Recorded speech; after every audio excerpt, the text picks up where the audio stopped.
Pinatulan ni dating COMELEC Commissioner Rowena Guanzon ang banat sa kanya ni Presidential son at House Majority Leader Sandro Marcos. Nitong nakarang araw kasi matapang na sinabi ni Guanzon na wala na raw boboto sa mga Marcos sa susunod na eleksyon.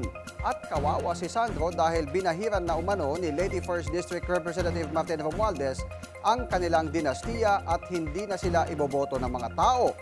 Sagot na post ng Batang Marcos, masyado pa raw siyang bata para tumakbo ng presidente, senador o vice-presidente sa 2028. Hirit pa niya, muling i-review ni Guanzon ang Constitution bago magsalita. Buwelta naman ng abogada, masyado raw ambisyoso si Sandro dahil hindi lang naman siya ang Marcos sa politika. Ibinida rin ni Guanzon ang kaniyang credentials bilang professor sa UP College of Law at pagiging top 10 bilang law student.